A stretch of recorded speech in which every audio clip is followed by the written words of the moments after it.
All right, let's get started on Module 5. It includes chapters 4 and 21. The only thing I really want to go over with chapter 4 is the gate control theory on page 55. You guys have seen this in action if you've put ice on something that's swollen or painful, if you've used distraction. These are all gate control theory applications. So what the gate control theory says in a nutshell is that pain occurs in a circular fashion and it just goes around and around and around until something stops it, whether it be something physical or medication or something else. So here's the thing. We can actually modify the entry of this pain stimulation before it ever gets through the synapses and ends up at the brain if we add a different sensory stimuli. This is where the application of ice comes in. We put that ice on there, and then the brain pays a little bit more attention to the cool ice than it does the pain. A TENS unit does the same thing. It blocks that pain transmission. But there's also some non-physical things that can be used as well to activate this control system, and that is distraction. I have a special needs son, and if he gets to his point that he can't cope anymore with pain or just whatever, he's just having a meltdown, music, if it's not too rowdy, will usually calm him. That's just something that has always helped with him, and then he doesn't think so much about his sore toe or his sunburn or whatever. All right, let's go on to chapter 21. Turn to page 571. Autosomal recessive disorders. This includes CF, and that's just a disorder of the exocrine glands, the lungs, the pancreas. Also, it includes sickle cell. But what I really want you to remember is that if both parents carry this recessive gene for a disorder, the chances of having a child that is homozygous, which means affected child, is 25%. 25% effect they will be unaffected, 50% chance they will be born with the carrier genotype. I want you to look at some of the chromosomal disorders on page 572, specifically Klinefelter syndrome.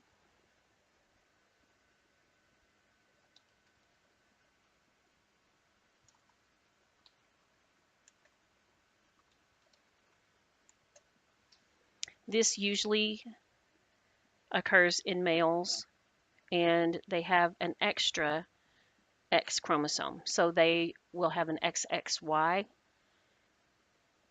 to where Turner syndrome affects usually females, and they only have one X chromosome. Your textbook doesn't tell you this. Well, it does a little bit there in the figure 21.6, but with monosomy X or Turner syndrome, you're going to see a short stature, webbing on their neck. The hairline comes really, really low in the back. If they put their hair up in a ponytail, you can see that. A lot of times they are infertile. And then with the Klinefelter syndrome, you're going to have some small testes, and they usually don't produce sperm either. These are usually infertile as well.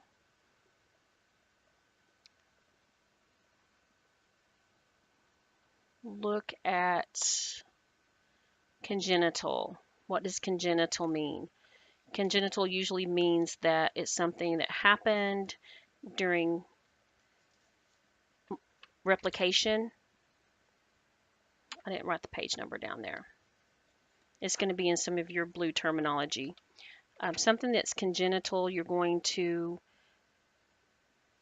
most likely see this in the neonatal period when they're very young. And most of the time, you're going to see that as soon as they're born, or at least when they don't meet their landmarks for doing all the different things, turning over, crawling, and that kind of thing. Teratogenic, I put a page number on there, 570. Um, this is something that causes damage during the embryonic or fetal development.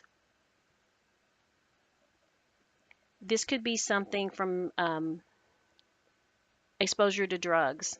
A lot of times you're going to see this occur because a lot of times moms don't know they're pregnant until after that critical period is already over and they've already been exposed to something. Back when I was going to school, thalidomide was given, and this affected the limbs in children. They would have a partial arm or just a stump. And of course, that's something that was given for morning sickness. You pretty much don't get anything anymore for it. You just suffer through it. All right, so finish your chapters, looking over chapter 4 and 21, and get your quiz taken.